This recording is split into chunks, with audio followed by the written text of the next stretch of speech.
Buenas tardes, la siguiente presentación es del Tecnológico Superior de Lerdo para el taller de herramientas intelectuales. Integrantes: Ian Said Luna Gutiérrez, Jorge Rendón Beltrán, Janet Laura García González. Impartido por el alumno Guillermo Aguilera Salas.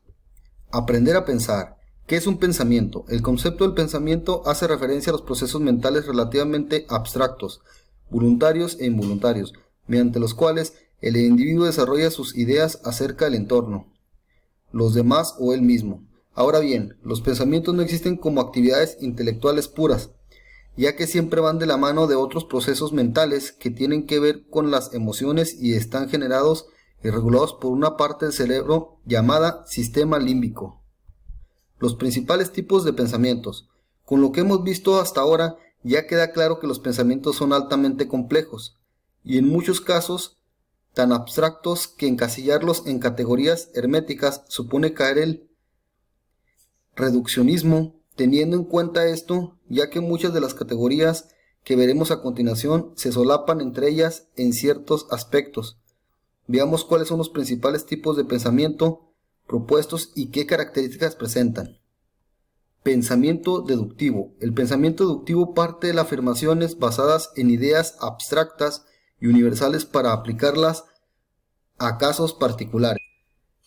Por ejemplo, si partimos de la idea de que un francés es alguien que vive en Francia y Francia está en Europa, concluiremos que René Rascales, que vive en Francia, es europeo. Pensamiento inductivo. Este tipo de pensamiento no parte de afirmaciones generales, sino se basa en casos particulares y, a partir de ellos, genera ideas generales. Por ejemplo, si observamos que las palomas tienen plumas y las garzas también tienen plumas, podemos concluir que estos dos tipos de animales forman parte de la categoría abstracta llamada sauropsiados. Pensamiento analítico. El pensamiento analítico crea piezas de información a partir de una unidad infomercial amplia y llega a conclusiones viendo el modo en el que interactúan entre sí estos fragmentos. Por ejemplo, se basa en la abstracción para generar datos que a su vez permiten establecer semejanzas y diferencias entre distintos aspectos de la realidad. Pensamiento lateral o creativo. El pensamiento creativo se juega a crear soluciones originales y únicas ante problemas mediante el cuestionamiento de las normas en un principio parecen ser evidentes. Por ejemplo, si una silla de columpio parece predestinada a ser utilizada en un tipo de juguete muy particular, eso es posible transgredir esta idea utilizándola como soporte para una maceta que cuelga de un Porsche.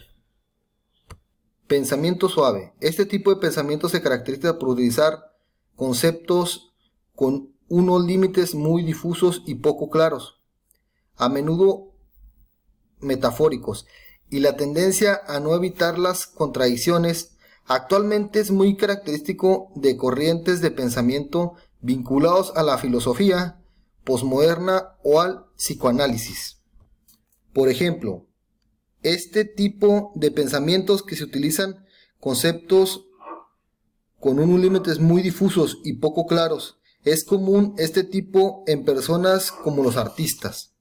Pensamiento duro. El pensamiento duro utiliza conceptos lo más definidos posibles y trata de evitar las contradicciones. Es típico del tipo de razonamientos vinculados a la ciencia, en los que un ligero matiz en el vocabulario usado puede llevar a conclusiones totalmente erróneas. Por ejemplo, los conceptos duros son muy concretos. El pensamiento duro tiende a ser estrictamente lógico. Pensamiento divergente.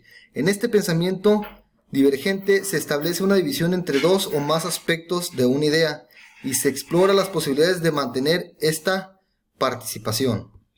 Por ejemplo, si alguien utiliza una misma palabra haciendo que cada vez tenga un significado distinto, detectar este tipo de errores es un caso de un pensamiento divergente. Pensamiento convergente. En el pensamiento convergente se da un proceso por el cual nos damos cuenta de que hay diferentes hechos o realidades que encajan entre sí, a pesar de que en un principio parecía que no tenían nada en común. Por ejemplo, si una familia de monarcas ve que en una guerra les interesa ponerse a favor de uno de los lados, habrán partido de el análisis de los diferentes actores en conflicto hasta llegar a una conclusión global acerca de la mejor opción y más conveniente para ellos.